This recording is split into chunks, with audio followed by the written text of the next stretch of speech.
જે રીતે છત્રી સમાજની લાગણી દુભાણીને છત્રી સમાજના આગેવાનો સાથે જે ભાજપ વ્યવહાર કરી રહી છે, જાણે આતંકવાદીઓ એવો વ્યવહાર કરી રહી છે. આજે તમે જુઓ, રાજ શેખાવતજી અમદાવાદ એરપોર્ટ ઉપર આવ્યા અને ભાજપ, જ્યાં સુધી રાજ શેખાવતજી ભાજપમાં હતા અને ભાજપ માટે પ્રચાર કરતા હતા ત્યાં સુધી ભાજપને વાલું લાગ્યું.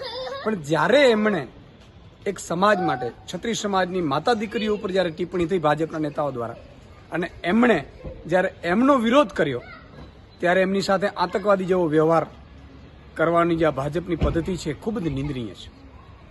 માત્ર અહીંયા જ નહીં, વિવિધ જગ્યાઓ ઉપર ખોટા ખોટા કેસોમાં છત્રી સમાજના યુવાનો સાથે કેસ કરવામાં આવી રહ્યા છે.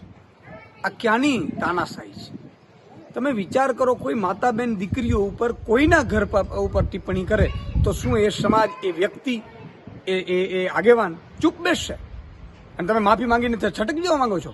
આ ભાજપની છત્રી સમાજ વિરોધની માનસિકતા દેખાડે છે.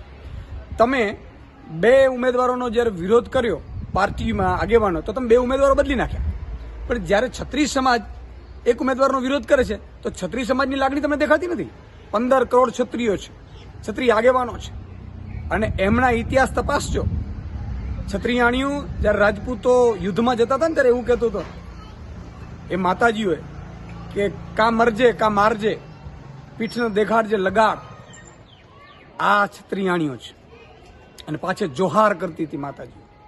અને એમની વિરુદ્ધ ટિપ્પણી થઈને ભાજપના પેટનું પાણી નથી હાલતું અને બચાવવા માટે નીકળ્યા છો. શરમ આવી જોઈએ. તમારી પોલીસ મુન્દ્રા પોર્ટ ઉપર 21,000 કરોડનો ડ્રગ્સ પકડાયું, એ ડ્રગ્સનો આરોપી પોલીસ જાપ્તામાંથી ફરાર થઈ ગયો.